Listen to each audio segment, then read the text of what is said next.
Hey everybody, welcome to the Dice Tower. I'm Roy Candy. And I'm Chris Yee. And today we're taking a look at the War of the Ring card game. Yeah, I was really surprised when this was announced. For Gondor! Oh. For Gondor, Forgotten Door. Anyway, I like your dwarvish hammer there. Thank you.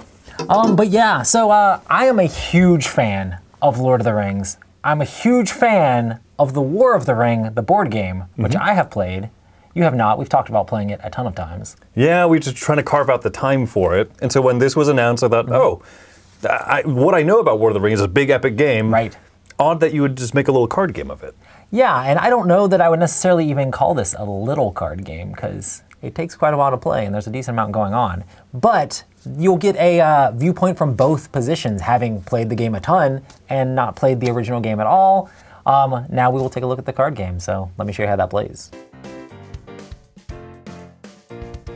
In the War of the Ring, the card game, players are trying to earn victory points by either winning strongholds by having battles there, or by winning a path, or by putting corruption on Frodo, depending on whether you are the Fellowship or the Shadow player. This is set up for a 4-player game, which I think is kind of the main way to play War of the Ring, the card game, but you can also play it 2 players as well. There's a lot going on in this game, so I'm just going to give you a brief overview here to kind of give you a taste of how the game works a little bit. So let's dive in. The game rounds kind of go as such. So during a game round, in turn order, you will do the location step where you'll put out the new locations. Depending on whether it's the Free Peoples or Shadows' turn to go first, you'll put out a Free Peoples or Shadow location, which you have 2 decks for. And then you'll also put out the current path. The paths are numbered 1 through 9, and there is 3 of each number. So you'll randomly have one of those paths put out. The game will last 9 rounds as you're putting all those different paths out. So you do that during the location step to kind of set that up, and then you'll trigger any of the actions that would happen on those locations. When it's normally the Free People's path turn, normally good stuff will happen for them, like elves get to draw cards, and then cycle a card from hand or bag in. The Hobbit player gets to draw 2 cards, helping the Free People's player, but when those Shadow strongholds come out, it'll probably do things good for the Shadow player. And then you'll have an action step, which you can do several actions, playing cards. This is mostly what you're going to be doing during the game. You're going to play 1 card from your hand, cycling another card. The mechanic in this game is mostly you have a hand of cards here, and then you'll be choosing cards to play, and then discarding another card, basically putting it face down beside your deck, cycling it to basically have for later on, if you cycle through your whole deck, which you will normally go through multiple times during the game, and being able to pick which cards you have to put into play.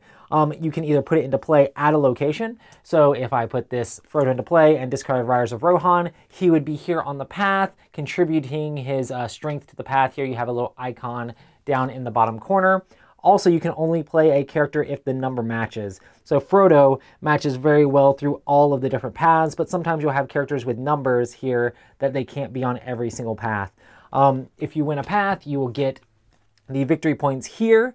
If you're the Free People's player, if you're a Shadow player and you have a bunch of icons on there, you will basically get points you'll do corruption per the number of skulls over your opponent. So let's see if I can get this into focus here. But yeah, so you're trying to get as many skulls as possible. Saruman here can only be through path 5 through 6, which are very much like the Orthanc paths and things like that. But he is very strong when he's there. And you're basically trying to add corruption to the Free People's player. For each corruption that they end up having, if they're over the path, then they will end up being 1 victory point for each corruption that they do. Also, there is the stronghold here. This would be worth 2 points if you won it, and you're basically going to be putting different units there. You can only put units of the type that actually matches, so you can only put elves here, or wizard characters, and then the Shadow players can only put monster characters here in Rivendell. So basically, as a Shadow player, I could discard a card. Maybe I want to get rid of these Corsairs of Umbar, put that out, and then I could put these Goblins of the Misty Mountain here, which would be trying to get my strength to get up to the defense here. Most of the Free People strongholds will have strength already here for the Free Peoples, basically defense, have 2 defense here.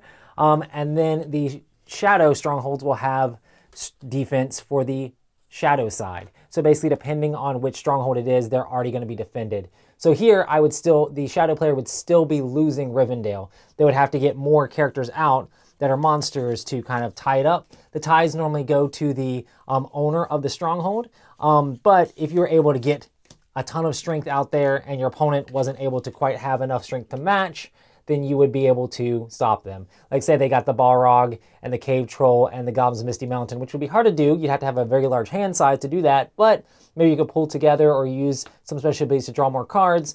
You would then, after everybody's done playing actions for a turn, you would end up scoring these, which is actually the combat step here. You will resolve combat on the active battleground and path. So after everybody is done playing cards, you're going to basically choose to pass. There are several other actions you can do during the action phase. You can move a character. So if you put a character in reserve, so say you decide to play a card, instead of playing it from your hand, you play it back into reserve, and you'll put it basically on your lines here. If you play a character in reserve, then you can't actually use that character until a future turn. And there are actually plenty of characters that have abilities that trigger in reserve. So like Saruman has an ability where you'll draw an additional card during each draw step if he's in reserve. A lot of the elves have abilities that will give you extra cards if you draw, if they're in your reserve. And then these Corsairs of Umbar have an ability to pull the Umbar stronghold out of the deck and put it into play. And if you're able to do things like that at the right time, you can end up pulling and getting victory points. The other actions here are you can actually winnow, which means that you eliminate 2 cards from your hand and draw 1 card. That's very much like a, oh my goodness, the cards that I have really don't work now, and let me get rid of these. It's kind of like a last-ditch effort. You can also use actions on cards. Some cards will call for using an action. That would take up your turn. You can also use a ring token. So depending on the type of the scenario, the ring tokens will do different things. In the base game scenario here, it will let you draw 2 cards, but if it's unused, it's worth 1 victory point. So you kind of have to weigh that out as well. But yeah, so that's kind of how a little bit of this works. Let's show a bunch of the different cards here. So the decks will be divided in 4 players. The Hobbit player will have basically the Wizards, Gandalf, and then the Rohan Riders, and then they'll also have all of the Hobbits as well. So you have different characters like Frodo Baggins, which if he's eliminated for any reason, he's basically cycled back into the deck, so you can play him over and over again. Gandalf the Grey does all sorts of different stuff, but if Gandalf the White comes into play, he's eliminated. The thing to look here is you have strength here. This is for combat at strongholds, and then defense is for ones when they're free people. So if the strength here would be for attacking a stronghold, the defense here would be for defending a stronghold. And then also the icons here are how much they contribute to the current path. And these are the numbers that they're actually allowed to be on. So Gandalf the Grey can basically be on any path, and he contributes 3 to that path. But whenever you win either a stronghold or a path, depending on how things go, if there are enemies there, you could end up being eliminated, or you could be cycled if you end up surviving and there were no enemies in the way. But there's like kind of nuances to when you can play this, but most of the time when you use characters, they're going to end up being eliminated for the game, which is kind of like exiling them. They kind of go back to the game box. Then there are tons of different cards here for your Riders of Rohan. A lot of them will all give you different strength, and they're going to be very much used at a lot of the Rohan locations like Helm's Deep and Edoras and things like that. It's all very thematic to the different locations with the different characters can actually be played at them. You have a bunch of different hobbits here.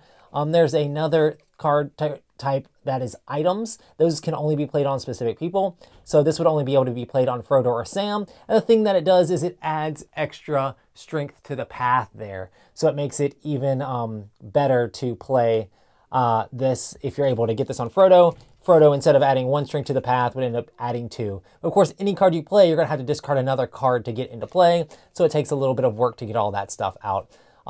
So then you have Gandalf the White as well, which can help you draw extra cards and things like that if he's in your reserve.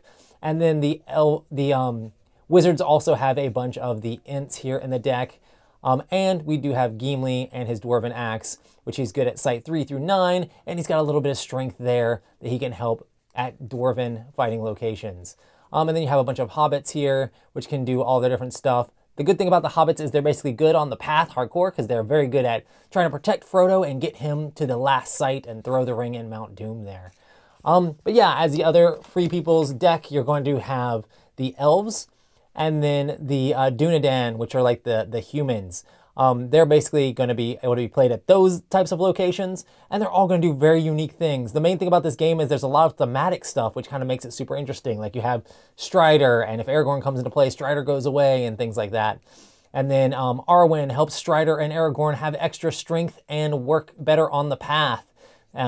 So just different stuff like that that helps make a lot of thematic sense. And then if Aragorn has his sword here, you can do an action to activate a human Dunedain battleground again, and he jumps into that battle. So just interesting stuff that makes thematic sense. You have the elven rings here that go on the specific elves, and the Mirror of Galadriel that can help you look at the top of decks. Lots of different stuff that just feels really thematic for all these different cards. The Shadow player is going to have a ton of stuff here as well. You do have the Sauron player, which has a ton of Nazgul, which are going to be also pretty good at doing most of the paths and trying to corrupt Frodo and search for the ring. But then there are also a lot of orcs here that are going to be at all bunch of these different locations that make thematic sense for fighting off. A lot of the Shadow stuff here is very much about trying to corrupt Frodo and get him taken out, and trying to sneak all that stuff in there, because the more you have on the site here for corruption, if you have a ton of different characters out there that are able to actually be at that location, if you're able to kind of overwhelm the Free People's player, you're able to get a bunch of corruption, and each of these are going to be worth points at the end of the game. But yeah, and then the last thing here is you have the other player deck here for the Shadow. They're going to have the monsters and the Corsairs of Umbar, all of the like Farharad characters, and then the Saruman, the White Hand characters there, with a bunch of Uruk-hai and things like that, and Grima Wormtongue. And it's very thematic as you're playing a bunch of these different cards. They kind of do a little bit of what you would expect some of the stuff. Like some people are like, oh, it's Warg Riders. They don't really have a special ability. They just add strength. And they are going to be playing at the different White Hand like strongholds and things like that. But then you have other characters like Grima Wormtongue, which can end up messing up a Rohan character, that sort of thing. You can eliminate a card and take Saruman from the draw deck and eliminate a Rohan character of your choice from play. It just makes a lot of thematic sense with a lot of these different cards. Let's talk a little bit more about resolving these strongholds. So play goes back and forth until each player passes and can no longer play cards. It normally happens when you run out of cards to play for your turn and no longer are really able to do many more actions. Then you'll kind of calculate who is winning the different strongholds. So when you're the attacker, so say Minas Tirith here is a Free People's settlement, so they're only going to be counting their defense, and the attackers are all going to be counting their attack here. So here we would do the Witch King has 2 attack, and then we have this this army here has 2 attack as well, so that'd be 4 attack. And then we have leaders, which have the attack symbol in a circle here. That means they have to be with an army to be able to add that strength to the attack as well. So they would have 5 attack total. And then we would go over here and look at the Minas Tirith side, the Free People side. They have 3 just on the stronghold itself. Faramir will add 1 more to that as well. So then they would have 4, and then 5 here with the guards, or the Citadel guards, which would kind of tie it up normally, but they actually get an extra bonus here if they're specifically played at Minas Tirith.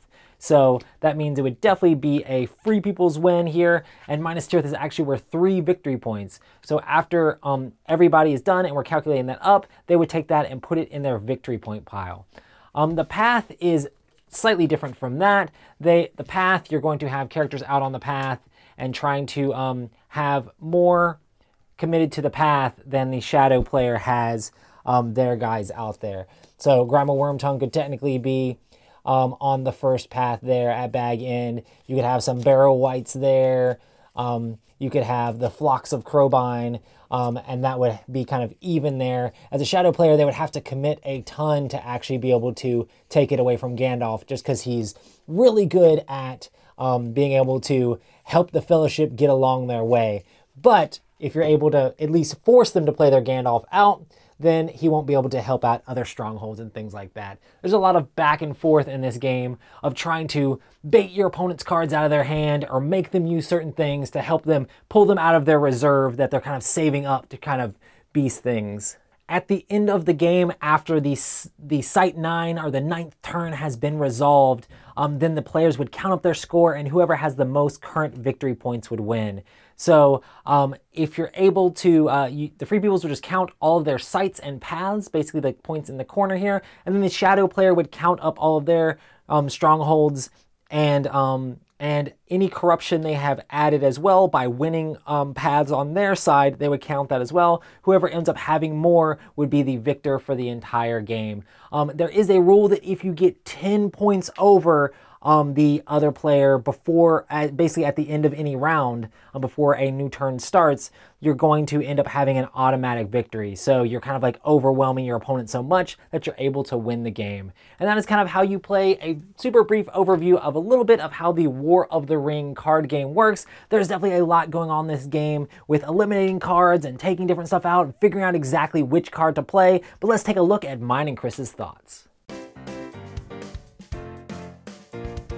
All right, so this is a card game, and I mean, there's a decent amount of cards in the box. It's got like 4 decks, and it has the whole decks for the path. I mean, there's not a massive amount of cards overall, but for me, what I thought was like, I think that the experience is a lot bigger than the sum of like just the components that you see. I think that's a good way to put it, right? Because you have the 2 factions per side, or primarily I've played this as a 2-player, just kind of head-to-head with you, and I like that idea of kind of mushing together the 2 free people's factions, and you just have like one big deck that you go through, and then you have all the shadow characters, all the monsters, and the Nazgul and everything like that.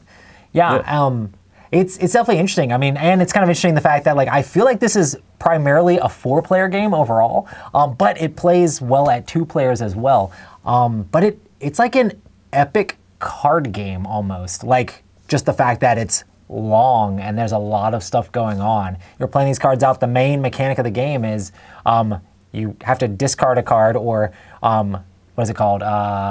You have to cycle it out, a card to be able to play any card, and you're having to choose whether you're going to actually play it on the stronghold or the path, or put it back into your reserve. So that whole dynamic of like, which cards am I going to play now, and which cards am I going to save for later, maybe when you cycle through your deck. One of the things I don't always love, confrontational head-to-head kind of card games like this. Magic the Gathering has never really appealed to me, because there's always that aspect of, I'm going to put something out, and then you're going to play a card that basically undoes my last 2 turns, and I just don't love that. In this game, there is a little bit of that, but also there is some, I think you can kind of quickly understand the familiarity of each other's decks. The Free People's and the Shadow People's decks are asymmetric, but not incredibly. So if you draw a card at some point that says, oh, what I can do with this, oh, I bet the other player has something kind of similar. And so it's not like you're about to do something and the other person goes, oh, I have this, completely nuke everything that you've done. You know, there is a lot of planning and strategizing you have to do, but also, as you mentioned, playing cards instead of straight out to the path or the battlefield, playing them in reserve is kind of this flex. Like, look at all this stuff I have. I can move out at any point, and you can kind of see that with your opponents pretty easily and say, okay, I want to do this. What can they do in response to that? Basically for free at this point, plus what's in their hand. Right, and then it's that whole like chicken game of like, oh, if I put this out here, are you then gonna move that character out? But that character has a really cool reserve power, so it's like sometimes forcing your opponent's hands, like even if you don't win a stronghold or win a path, forcing them to use up their reserve or use up some of their stuff is kind of like interesting strategy and play in the game. I've played the Lord of the Rings living card game, which is very different than that's all about questing and like playing a bunch of different stuff. This feels very different because it's all about those combats and winning over those sites. Also, the War of the Ring, the board game, I think feels very different than this as well. I mean, you are trying to win these big locations, but it's very much area control and trying to basically figure out how you're going to commit different action dice. This is all about figuring out which cards you're going to play and how much you're going to commit to either the strongholds or the paths, and just that card play. It feels like a card game. It feels kind of like one of those card games where you're battling over different sites. I mean, I wouldn't say like Marvel Snap level of light, but it has like these interesting things of like trying to figure out how to win the sites in the correct locations and when you're going to push forward for it and when you're going to hold back, you know. I think what's interesting to me is that the theme really does shine through. Yeah, for sure. It's a very efficiently and well-made card game. It definitely feels like a card game. That whole paying 1 to play anything, it's simpler than I was afraid it was going to be. Because I thought, okay, big epic game. But even though it's just cards, it is very thematic. The locations on the path that you go through. If you're a Lord of the Rings fan, and you don't have to be a gigantic nerd Lord of the Rings fan, you can be like casual. I really like the movies. I watch them every once in a while, and I can be like, oh, cool, yeah, this is, oh, here we go. I know that's Shelob's lair. Wouldn't it be cool if I could play out this Shelob card? Wha-bam! Like, those moments happen. It's very satisfying, especially because a lot of the stuff kind of like plays off like this character works really good at that site, which makes sense because it's that character. There's a lot of things to geek out and nerd out about. And I mean, it's just fun to be able to play with all of the different characters and that you know from the books and from the movies. This feels more like, a lot like the books, like the artwork just kind of reminds me of like a time before the movies came out, when you had all this like nostalgic artwork and stuff like that. I've been a fan of Lord of the Rings for like forever, and it's just fun to be able to play games in that universe, especially like well-crafted games. It's a very well-crafted game. It's very thematic. The characters that have really cool synergistic abilities, they all make sense. And like I said, you don't have to have studied the Silmarillion and all the excess material to be like, oh, I get these tenuous connections. No, they're there and they're good. And this is not a living card game. This is the game. You know, this is the box. And I think you can have a lot of replayability in that box just because the combos, the people you play with, and what you're going to play against. Even in the 4-player game, it's like, okay, well, now I'm going to play the Free Peoples as the hobbits and the wizards and stuff like that. Oh, now I'm going to play as a shadow player. Now I'm going to play the other Free People side. Now I'm going to play the other shadow side. So there's just all this replayability depending on which side you're playing, which card you're seeing. And then the fact that it has that 2-player mode where you're doing a ton of different stuff. I will say 2 players is probably a little bit more intense just because you have all of the characters and you draw a lot more cards. There's a lot more decision space, but it still is interesting because you're doing it all yourself. In the multiplayer mode, when you're playing 4 players, it's all about that teamwork with the other Free People's player or the other Shadow player, depending on what side you're on. And it's impressive that it works either way. Right. You're playing the 2-player, you don't feel like you're playing a bad 2-player version of clearly a bigger game. No, they both feel like they could have come out the box that way. Speaking of coming out the box, I don't know if you addressed this in the overview, one of my complaints is that the game is long. Oh, for sure. Right, if you play the whole nine paths, the 9 eras, it does get a little bit long. If you really enjoy what you're doing, it'll be worth the time. It took us several hours, and by several, I mean like, was it like 3 almost? And that was me learning it, of course, and everything. First time playing and be like, okay, hold on, let me read these cards and such. But and I've played several 4-player games, and they're kind of around there, like 2.5, 2 hours, 3 hours. It can get up there, which is interesting because War of the Ring is known for being a really, really long game. The card game is also a really long game, so you're sitting down for a pretty long experience. There are, I don't know if you talked about the fact that there is a scenario where you can play 6 of the eras instead, or 6 of the paths. The Fellowship the Fellowship one, and then there's also the designer has put out online, and I guess, I mean, it's a 3-round game. Yeah. And that is, we tried that out. Yeah. It's really intense because at that point it is really punchy. Every round matters so much. And so I think the fact that there is flexibility even with this box, it's just, hey, this is the game. Oof, this is a big epic. But you can also kind of dial it down a little bit, and I think that's the fact that that works. Yes. And retains all the thematicness. Hey, I'm playing just the Two Towers movie right now, or Two Towers book, and it feels worth it. That's impressive to me. We played that Two Towers version, which of course is not actually in the actual rulebook, but it's on Board Game Geek. The designer put that up. But we played it in like 45 minutes, something like that. It was like really quick, and it was really cool because it like has all of the named characters, like super like it's got the Fellowship characters and the named characters and everybody you know. That's kind of cool. It was like, okay, we're taking out all the fluff, we're making it down to just straight up its essence, and that was a lot of fun as well. So you can kind of scale it a little bit with the time frame. The epicness will depend on how long you play it for, but it's been kind of interesting too. It also has the rule where if you're 10 points ahead, then you straight up just win the game. Oh, that's sudden death. The first few times I've played this, I actually was able to pull off those like 10-point wins, and it feels like, oh man, it's super rewarding because there's a little interesting stuff of like pulling a site back and doing things to score this and score that. But then I've had those games that are nail biting down to like the last second on like the 9th path of being like, oh man, 1 point over for this side, the other 1 point for that side. It could go either way. It's definitely a big epic game. The way that the rounds are designated is they definitely favor the Free People's 1 round. Right. And the next round they favor the Shadow players, and so that 10-point sudden death, mercy kill kind of rule really matters. And you have to decide, am I going to put a lot out on and make sure I win these things, or am I going to put a little bit out and kind of build up my reserve a little bit so when I know that I'm at a disadvantage, I can hopefully squeak out some extra points, you know? Yeah. So I think in terms of like final thoughts, closing and score, one of the things that I'll say is that this type of game is one I'm more hesitant towards. I've been enjoying more of these kind of confrontational card games as time has gone by. Traditionally, Chris is the dry, boring Euro player. I do appreciate thematics in games. I'm giving this one an 8 because if I'm going to play a card game where I'm going to have to sit opposite Roy, which is a very scary experience, and just get blasted with cards, but I'm going to kind of blast back.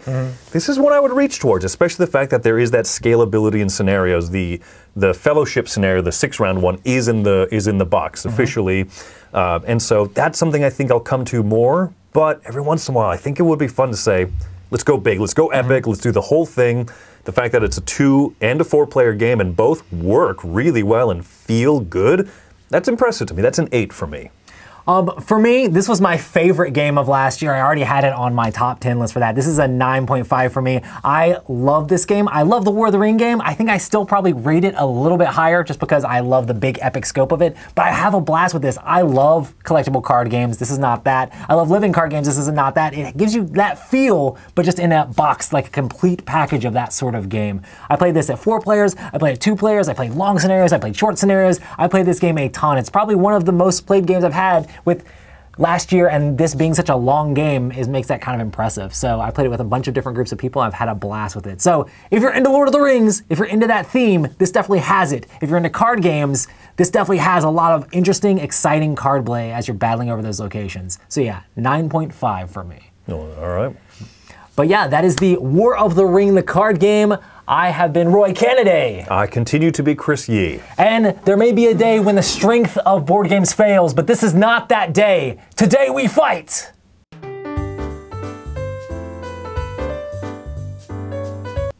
don't know, we're dorks. Yes. We're definitely dorks. Maybe I'm just a dork.